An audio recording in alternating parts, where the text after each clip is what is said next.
আজ দুঃখের সাথে বলতে হয় 5ই আগস্ট হাজার জনতা রক্ত দিয়েছিল মজলুমের অধিকার আদায় করার জন্য। আমরা দেখতে পাচ্ছি চেয়ার বদল হয়েছে, কিন্তু মানবতা অধিকার খুঁজে পায় নাই।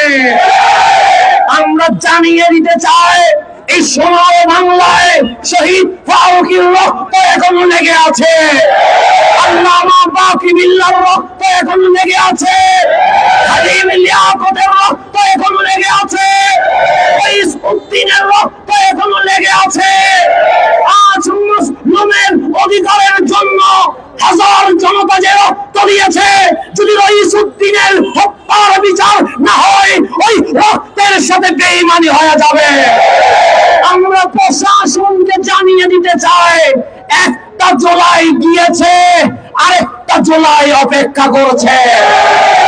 ইসউদ্দিনের হত্যার বিচার যদি দেরি করা হয়, বিপ্লব যেন মহাবিপ্লব আকার ধারণ না করে। আমরা জানিয়ে দিতে চাই প্রশাসনকে, 26 তারিখ আমরা লক্ষ জনতার সমাবেশ করেছিলাম, এখানে কোনো দুর্ঘটনা ঘটে নাই।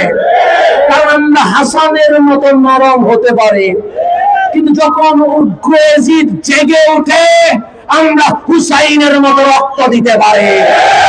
তাই আমরা প্রশাসনের কাছে অনুরোধ করব, আগামী 1-2 দিনের ভেতরে আসামিদেরকে গ্রেফতার করে সুন্নি জনতাদেরকে জানিয়ে দেওয়া হোক, এই রাষ্ট্র এখনো মজলুমের কথা বলে। আমরা রইসউদ্দিনের হত্যার বিচার না হওয়া পর্যন্ত আমরা রাজপথ কখনো ছাড়বো না, ইনশাআল্লাহ। আসসালামু আলাইকুম ওয়া রাহমাতুল্লাহ।